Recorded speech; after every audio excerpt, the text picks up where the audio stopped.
So you guys are in the session for Maximo as an IT support solution. The technical support analyst team at Projetech supports all of our clients with their Maximo instances. And we decided that we were going to show you how we use Maximo to do it. So I've got Mike Berry and Clyde Waters up here. They're the ones that are going to do this presentation. They're going to take you through the life cycle of a service request for our Projetech support team. All right. Well, I'm Mike. Actually fairly new to Maximo, but actually really like how we use it here. So what we're going to do is take you through a scenario we would run into likely and just go into the different aspects of the Maximo Control Desk add-on that we use at Projetech. So all of that is surrounded around the SR. So the first thing we'll get is a service request sent in to us. And our clients can do that a couple of ways. The majority of them send an email to our support email address, and we have an email sniffer that finds it and auto-populates our service request for us. They can also submit them to our website, and they can give us a call and we'll create them. The SR helps us determine a lot of different things. It helps us determine who owns the issue, so who's in charge of making sure this gets fixed for the client. It helps us figure out a place to put our work log so we can document what we do. We log our time in it. We use any communications with the client that's done through the service request. And that way we can have a documentation of every communication we have with our client and all of their issues, and we can track things over time. The first thing that we do with the service request is we will look at the customer information. All right, so within the service request, we have a way to identify who is submitting the service request. So who is our customer that is making the request. And we use the customer application to do that. The customer application is a service provider add-on within we have set up. And we use it pretty heavily to identify a lot of key information about our customers. So we use it to track all the details for our clients, including who the contacts are for the customer. When I say contacts, I'm referring to who's our main point of contact with the customer regarding the Maximo, who has rights to make changes or authorized to make changes within Maximo.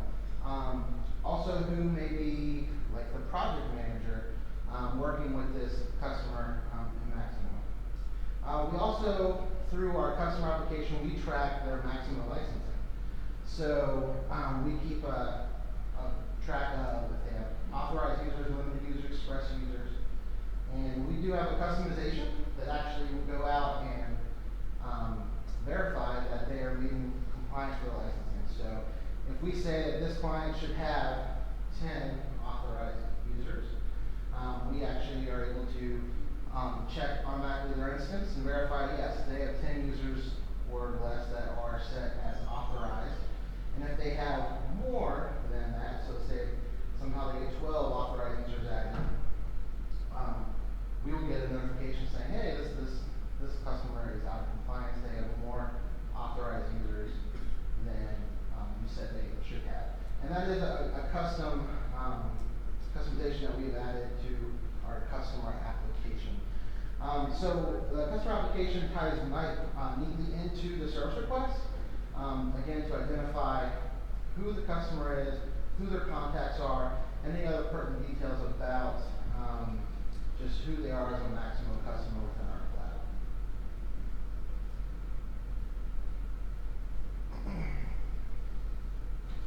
So again, this is a view here of our contacts. So looking at an example from Duke Energy, we see that we have 3 contacts listed with them, Adam, Jim, and then Mac, who's with Projetech, our project manager. And then this is a shot of also how we do track our licensing. So we have it set here to show that they are licensed for 228, and then the actual is pulled through our customization of what they actually have licensed within Maximo. How often do you verify the two against each other? Is that like nightly run?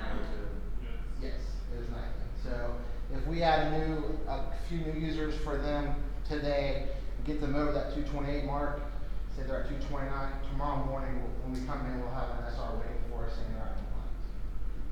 So that we can then go in and say, what happened, somebody accidentally added a user, was their user license changed? And we can then get check to see, was that requested, or was it done by accident? And follow back up with the customer about getting them in compliance, either adding more licenses or removing a user. So from there, that's a review of the customer application that we use within the SR. And Mike, assets. Yeah, so far what we've done is we've identified who sent in our request by the customer application. In this example, it was Adam from our Duke Energy client, and they're one of our great clients. They don't send in too many requests, so they allowed us to use them as an example. So the next thing we would need to know is what of theirs are they asking about? And so that's where we use the asset application. What's different about the way we have assets versus a lot of people who use Maximo is all of our assets are virtual. We have very few physical assets. I mean, we do have actual like servers and things like that, but almost all of ours are just a virtual thing that exists on the internet that no one really ever touches. So that is one of the interesting things about the way we use assets. So it helps us know what instance he's requesting to have work done on.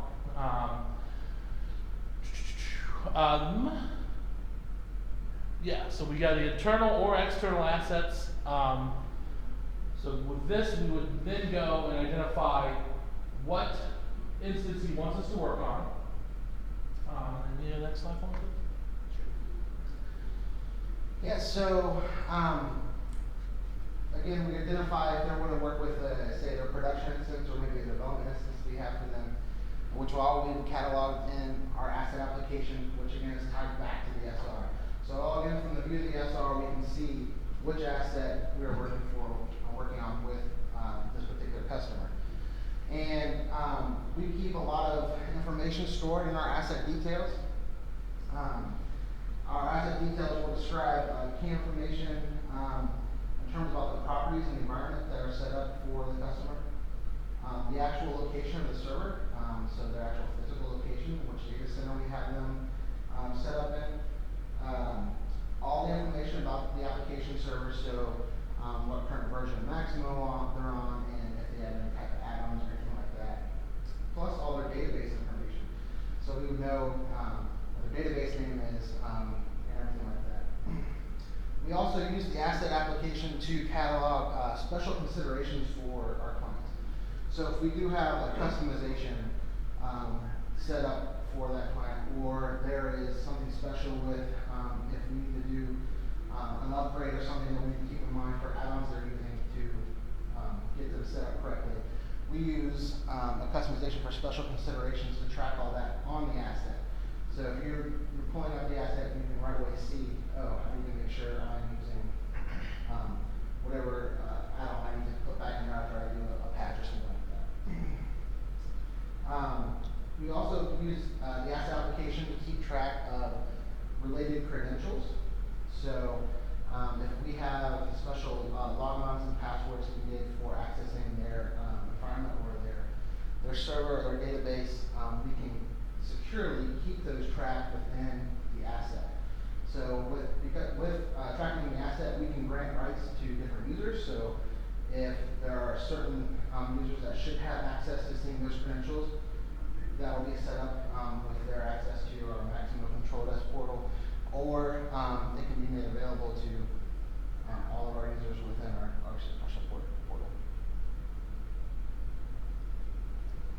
Okay, so now that we know who's asking us for help and what they're asking us for help on, the next thing we would want to do is look to see if there's any possible solutions. So in this particular area, he's asked us for what we call a Projetech refresh. So we're taking his production database and we're taking that information and we're refreshing his development database so he can do some testing with some new reports or something he wants to test out to make sure it doesn't cause more problems than it solves. So we're going to make sure his data is up to date on that. So what I can do is go to the solutions guide to find out how to fix issues that we commonly run into. So this is something that happens fairly often, so there's probably a solution for it. So I would go to the Solutions app and take a look into there, and then we would break that down. Yeah. So the Solutions app, this is huge for us in the support world. There are a lot of issues that we receive that are very common, and we have a set way to fix those. So we can create a solution within our portal to keep on hand for when those issues arise. So again, in this example, we're talking about doing a refresh of a development database from the production.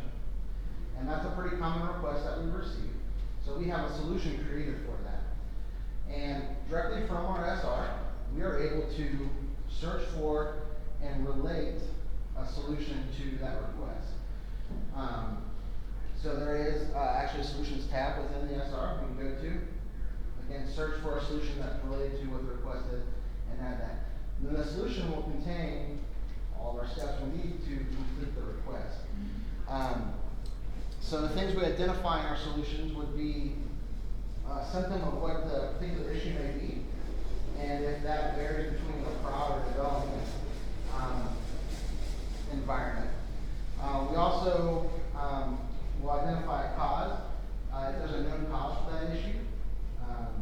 And again, if it's the cause is the same between the production or development environment. And finally, the resolution.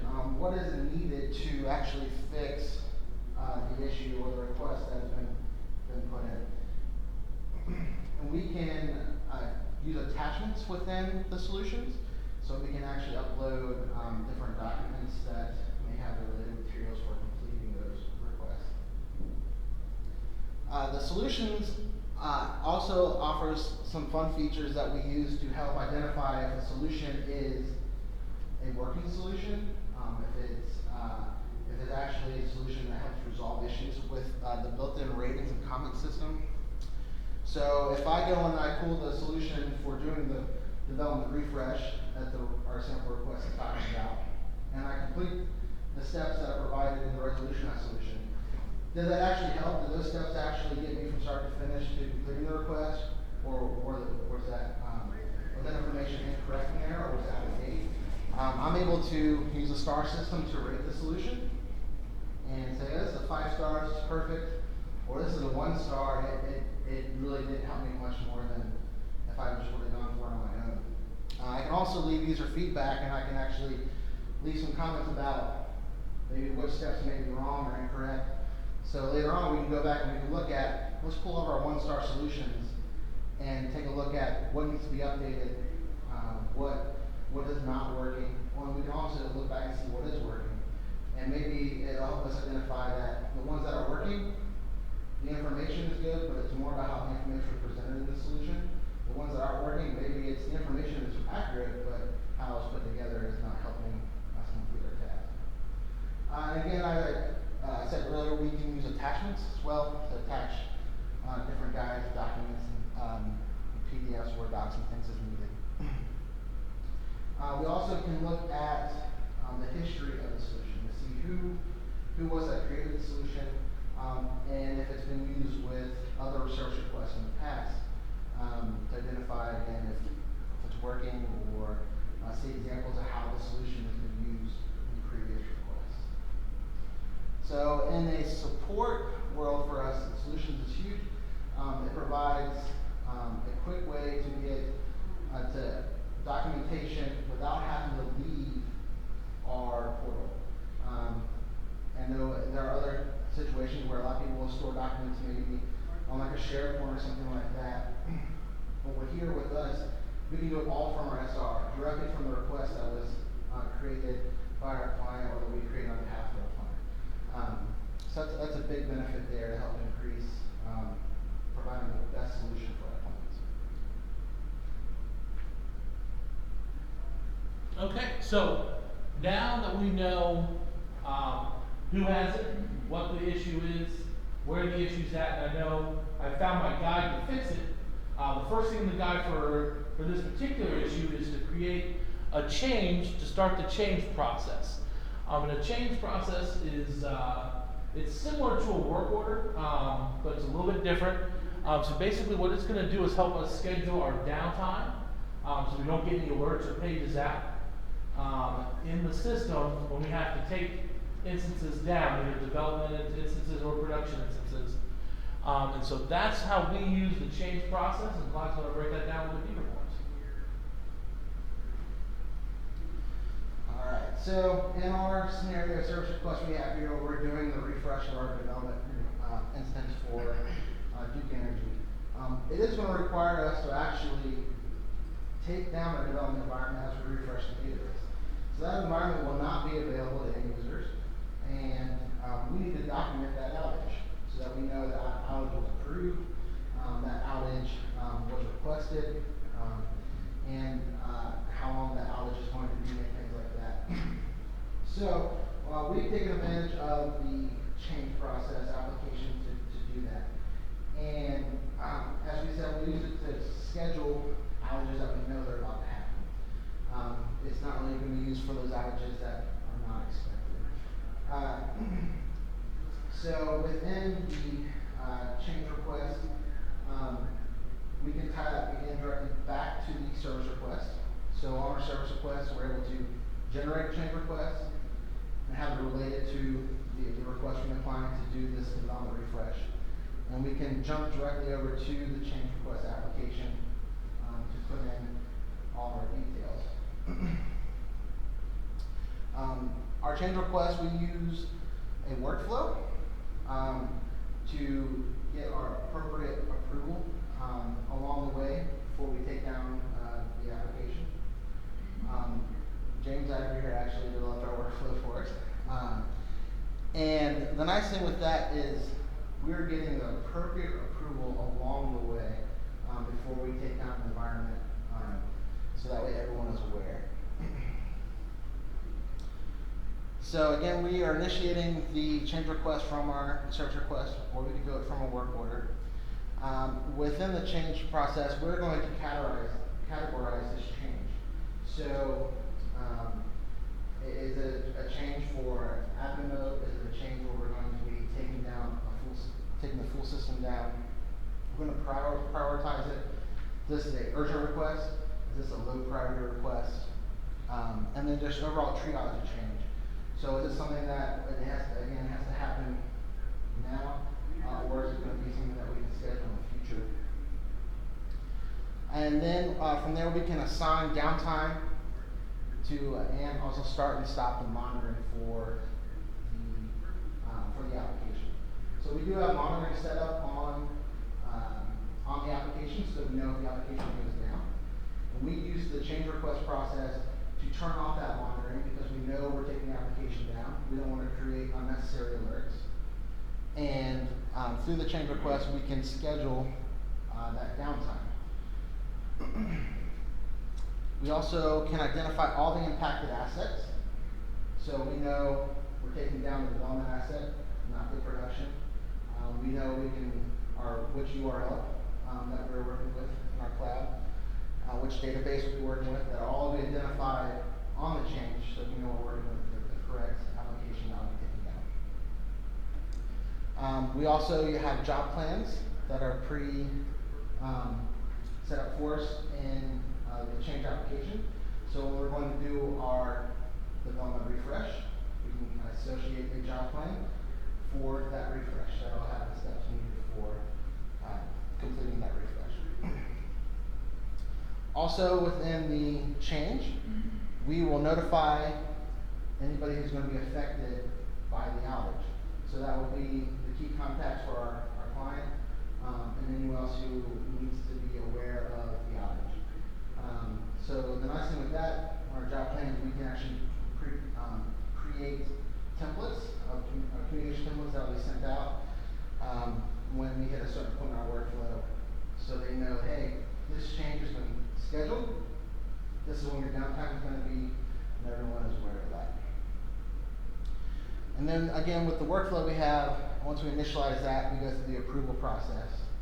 So if I initiate this change, the next step is going to be the approval from one of our directors or leads who will then approve, yeah, your change request looks good, you have the correct asset identified, and your time you said is good, your communication looks good, I'll go ahead and approve that.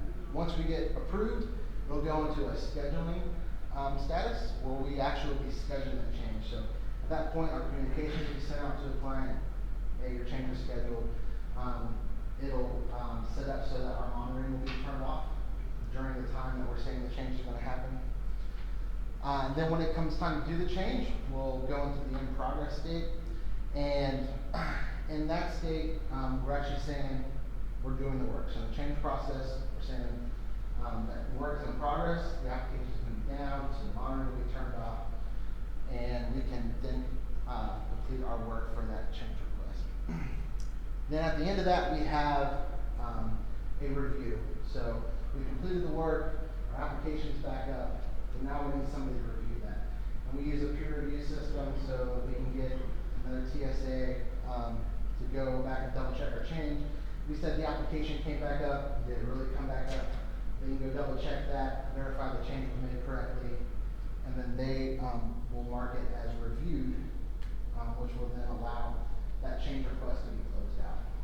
So the nice thing with our workflow is we have a clear path of getting a change approved, scheduled, communicated to the client, tracking the work when it's being done, controlling our monitoring process, and then also reviewing the change at the end to make sure it was completed successfully. Okay, so we've gone over a lot of stuff with the SR so far, and we've gone 2 other applications and we always return back to the SR.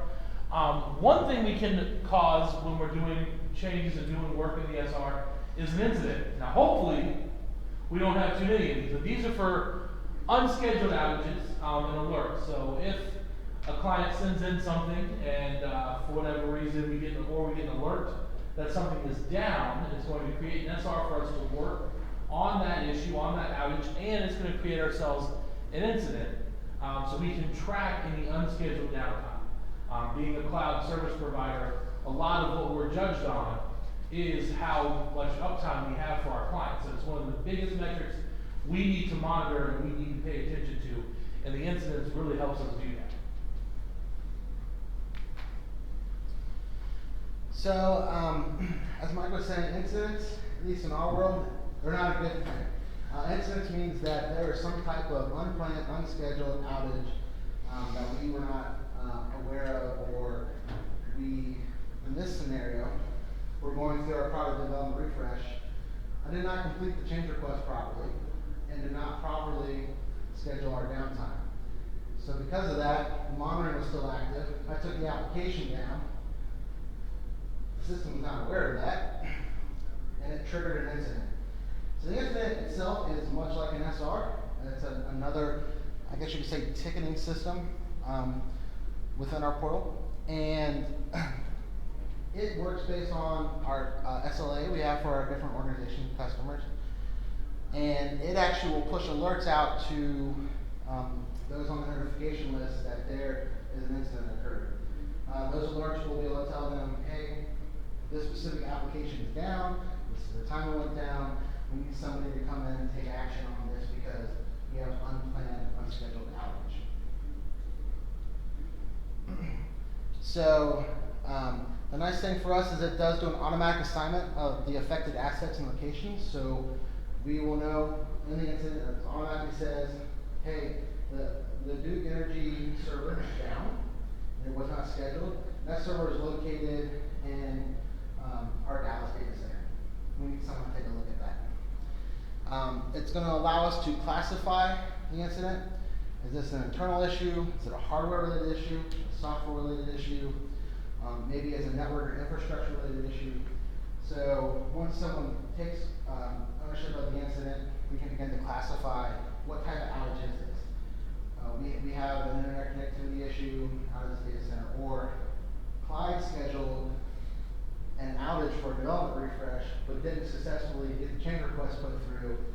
So now we've created an incident because Clyde didn't properly do the request.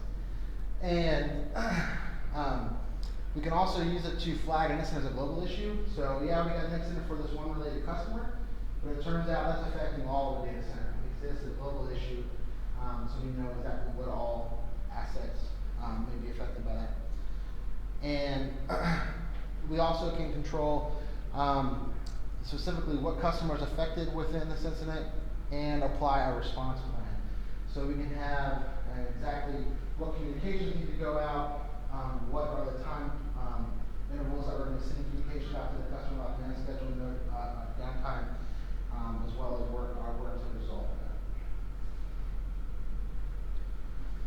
So we use an automated escalation process for this. So we do have customization set up that is going to automatically push these alerts out to those who identify that need to be aware of it. So as soon as we have a packet loss on the server, we said here our portal is going to check for any changes. So basically, our monitoring system is looking for if we have connectivity with the server. In this case, we've lost connectivity. The first thing we're doing is we're going to check, is there a scheduled change? So it's going back to our portal and saying, is there a change request for this unexpected outage? And if there is a change request, the monitor goes, okay, that was fine. But in our scenario, I didn't completely do the change request. So it doesn't find a related change request for scheduled outage that the monitor is seeing, and which is then going to trigger our incident. And for us, this is virtually instantaneous and automated notification outage. So as soon as they realize this, everyone's being notified. We have these lovely alerts that seem to us like a barbershop quartet.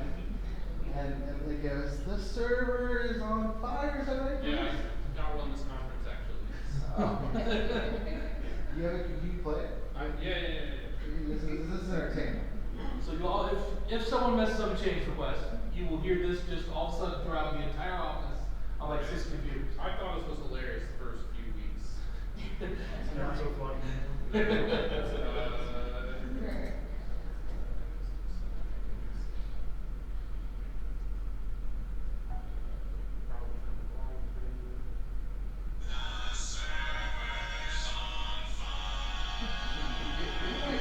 Thank you.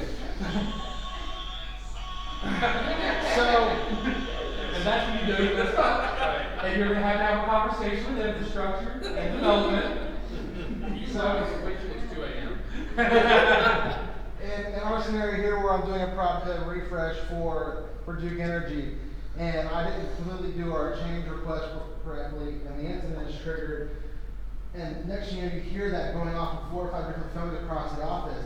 Everyone's like, what's going on? I go, I just wanted to hear the jingle. That's all I just wanted to hear the jingle. I want to make sure everyone's awake. But yeah, so that is awesome, and again, that is virtually instantaneous for us. That information can go out to everybody who's either on our on-call rotation at the time or should be notified of these unscheduled outages. So we do have a flow down here with some lovely arrows that kind of show, again, how this incident process is working for us. So we have our server, so we have our, like in this case, we have our Duke Energy application server, and we have monitoring on that server that's checking for connectivity. And in this case, we have a packet loss, so there's no connectivity to the server. And we are then, the monitoring is going to be then checking with our portal and Maximo Control Desk to say, hey, was there a change request with a scheduled outage set for this time? And in this case, looking at Control Desk, looking at the changes. In this case, there was not a scheduled outage, so it sends the alert to the staff, and an incident was created within our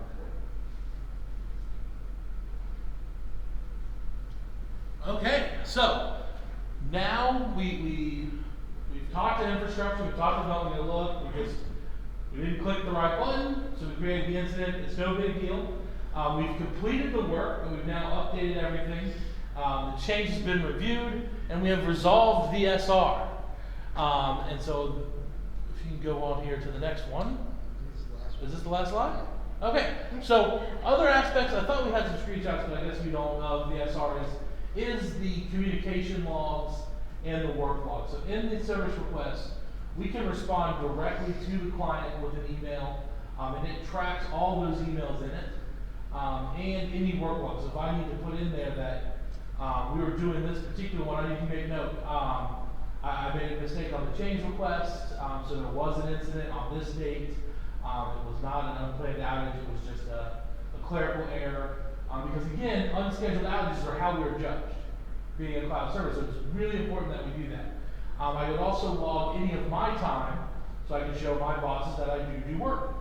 Because a lot of times you don't have the physical thing in the IT world to show someone you did something. I do this project dev refresh, and there's not a lot of indication that I did anything.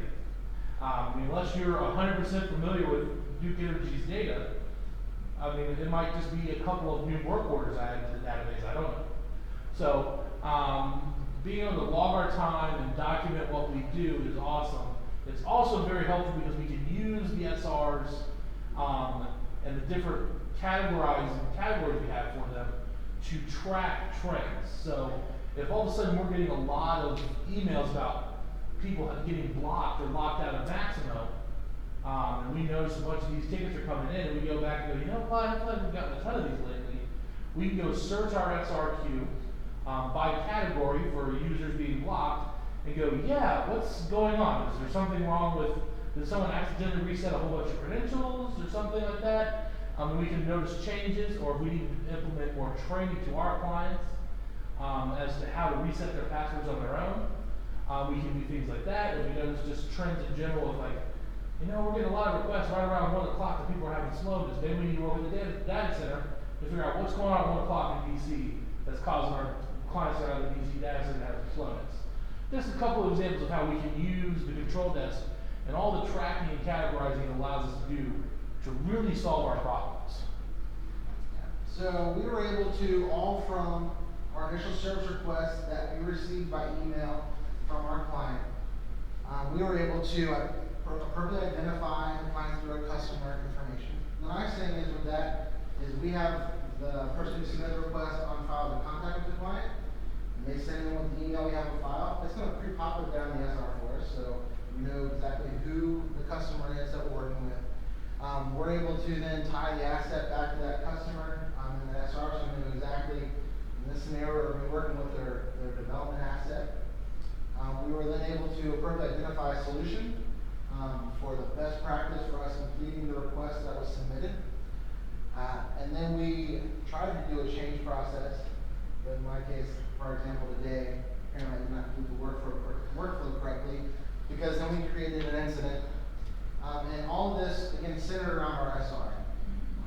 So for us on the support team, it is like a one-stop shop for us to be supporting Maximo clients within our Maximo portal. And it's a great solution. We absolutely love it. It's very powerful, as Mike said, with a lot of things we can track and do training and things with it.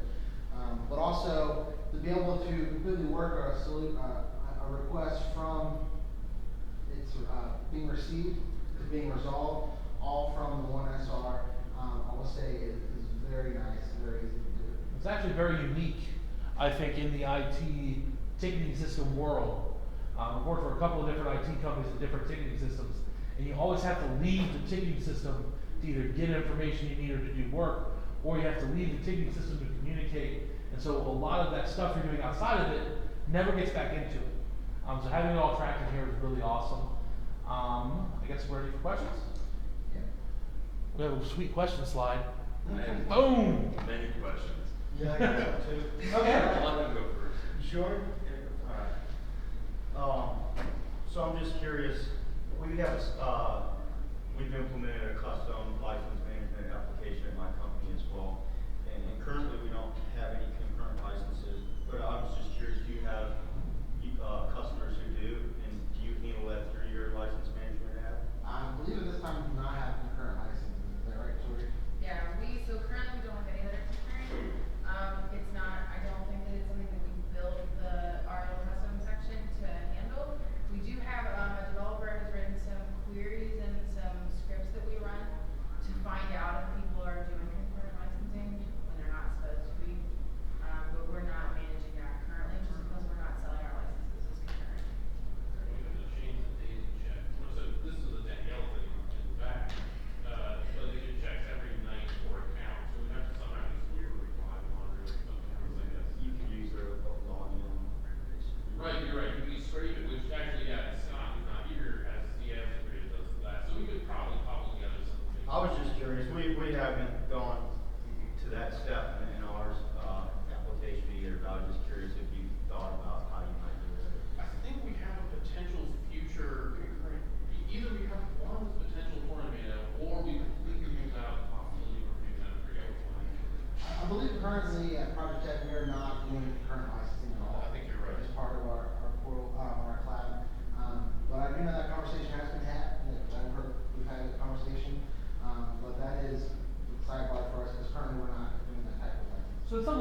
could definitely expand the application to do with some work, but we're just not doing it yet.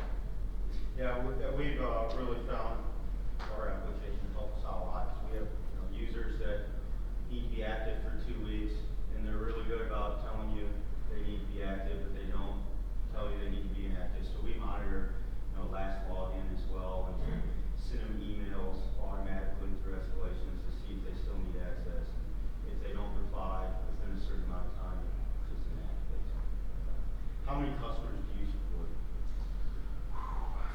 So we have, I think 80 plus clients that we have on our cloud, actual end users across that, I don't know what that count is. And do you do support without hosting, or do you only do? Mainly all the support we're doing is with our hosted clients. We have it's pretty much all hosted. We do have some V4 clients where it's not quite hosted the same as it is on 7.5 and 7.6, but we still kind of own all that.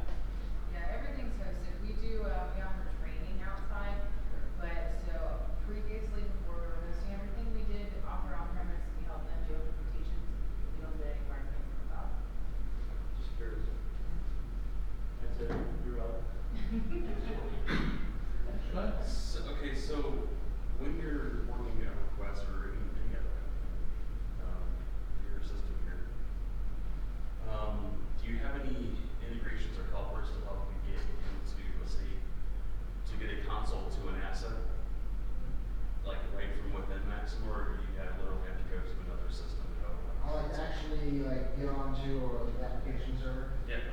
So within the server request and within the asset details, we'll have all the credentials, links, and all the location servers, but we're still going to be doing outside of the desktop or something like that. Yeah, when you go to those links, it does actually open up a new window if you're going into their dev environment. I'm interested in how integrated it is with the rest of your sort of IT experience. I mean, we pretty much track everything in it.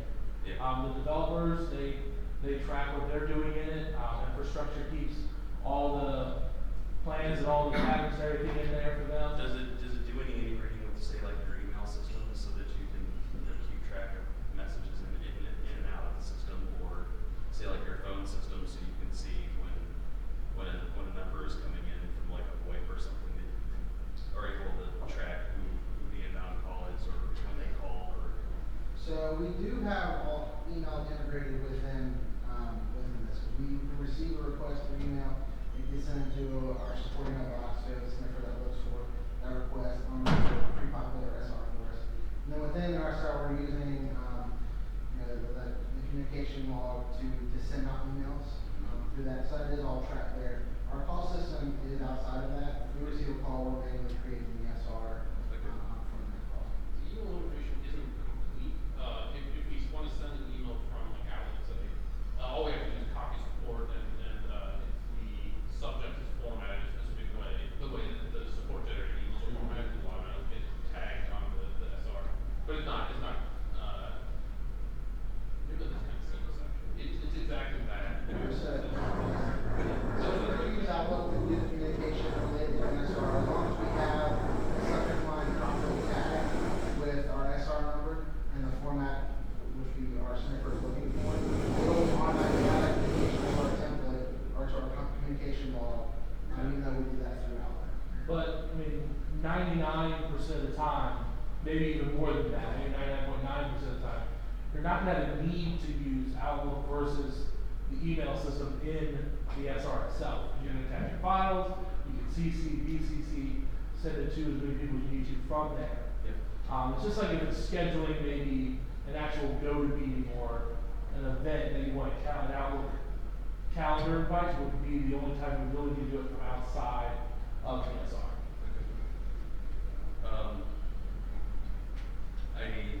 You demonstrated like a rating system within your solutions. Mhm. Does that actually drive any kind of quality for email? Yes and no. It exists, but I will say that we don't heavily rate them ourselves. We're relying on us to actually use that. I don't know if we've actually gone through to use it to improve the quality of our solutions yet. We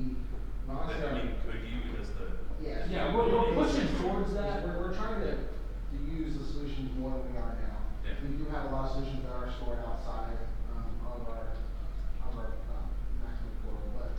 Do you have anything built in there that says, hey, this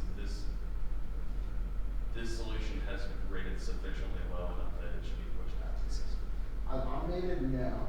Yeah. Right now, that would be a manual query for the low rates. Well, we could certainly probably have some sort of query built to have it, if it's rated a 1 for so long, generate a work order for it to be reviewed, and we would then review it.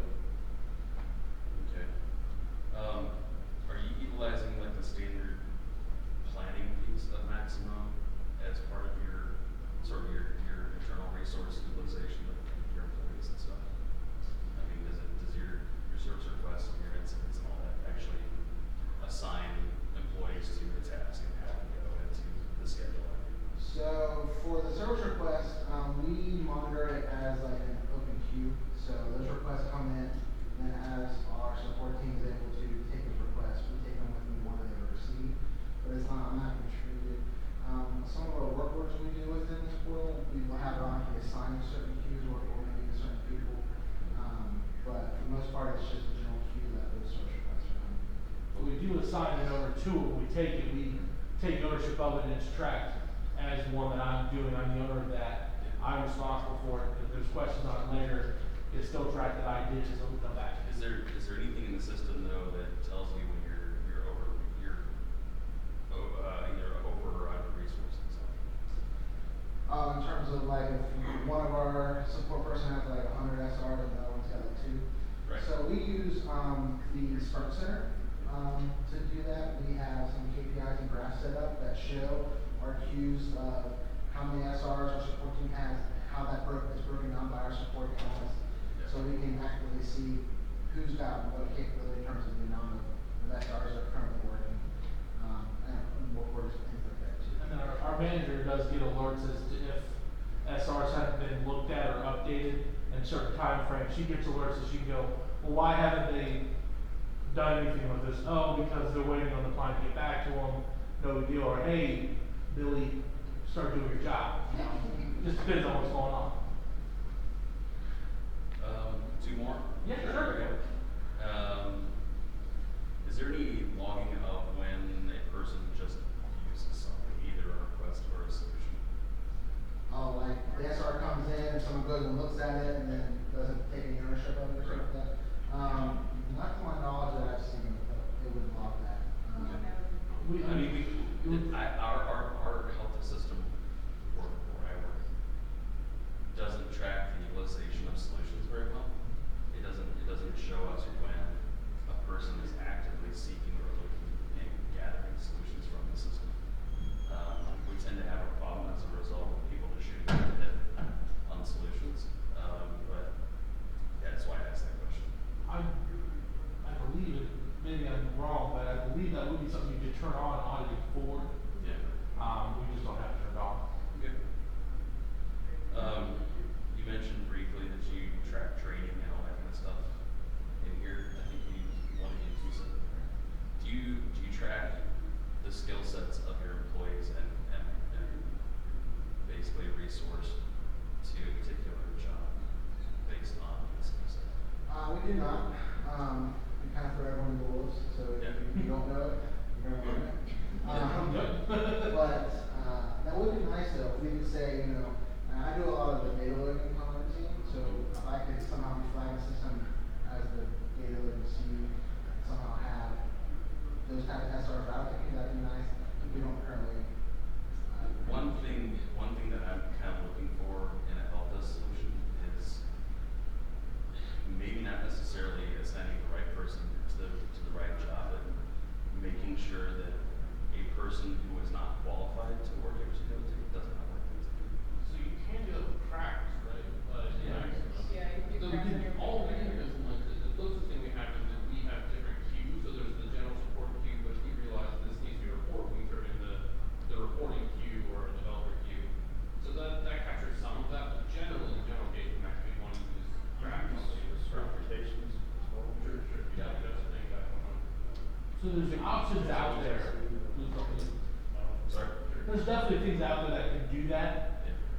We just don't perform that. I think, is it maybe a labor record, there's something that you can put qualifications. Yeah. Right. Yeah, that's- labor Yeah. record. Yeah. I can't remember if that's HSE only.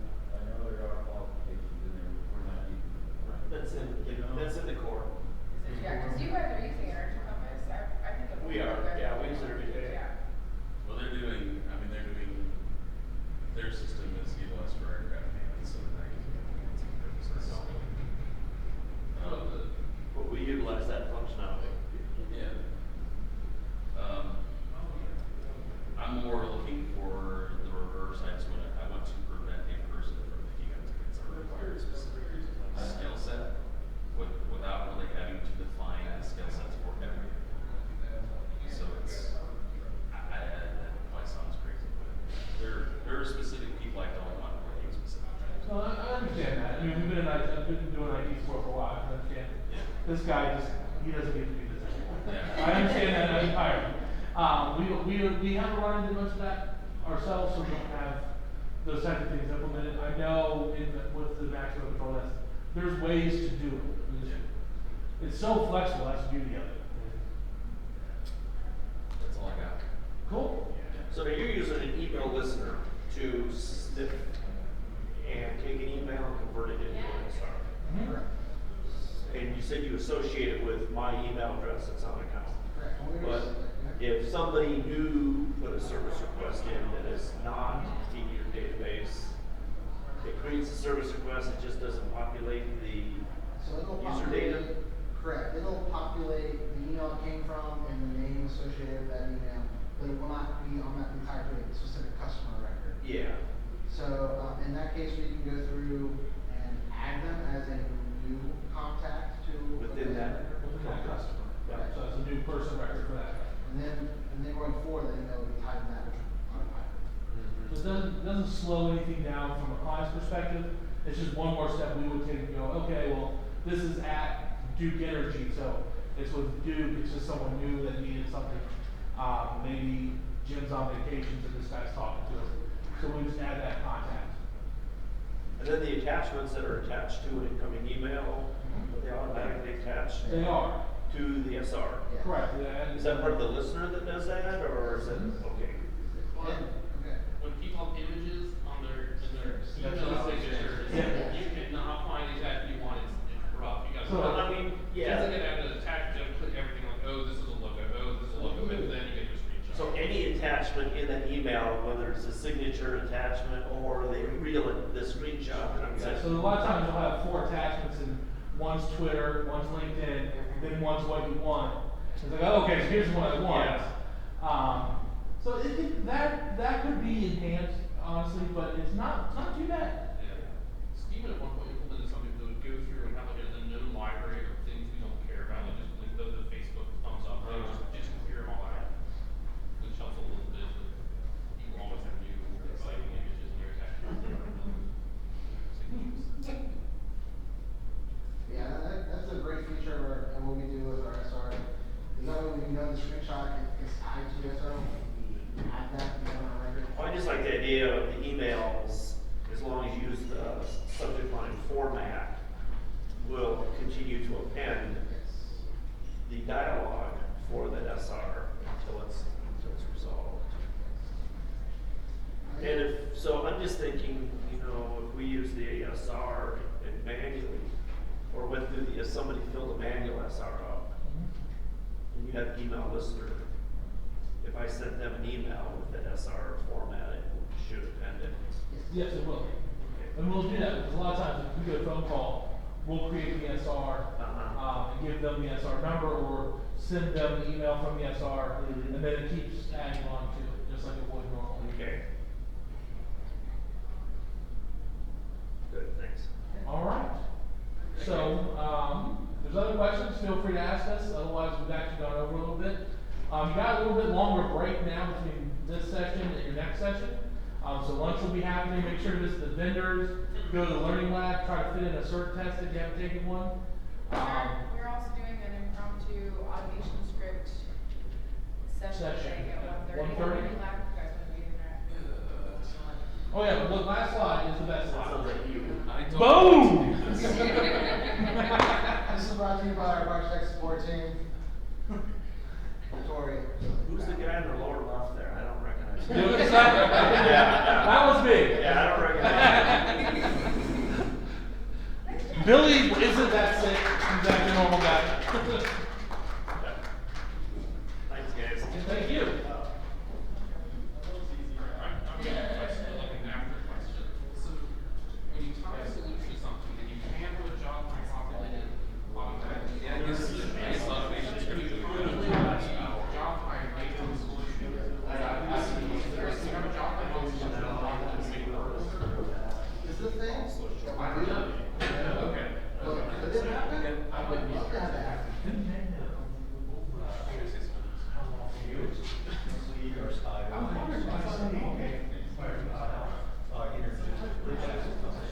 So we were with No, I mean, it's gonna come in. We're trying. We want to. Because we hate it. Because everyone's just holding everything hostage. And when there's just an email that goes, oh, here's the updated things, and it just sits on individual computers where we can house it, would be so much better. Like the other day, we were doing one, he had a guy that was too rich and lower than the guy that was lower. He had, it's like, Billy has an update, I have an update, he's sitting up there going, like, you know. So that's another thing. Yeah, I hope you didn't mind. There are just too many that are really. No, I love it. They're awesome. What users pay. We really appreciate it. And he had the servers on fire, ready to go. That was clutch. Yeah, I'll give it Getting rid of a lot of authorizing and getting more. So it can actually track what applications the user is going to and. You need to turn this off or something. So if in 6 months, they're only using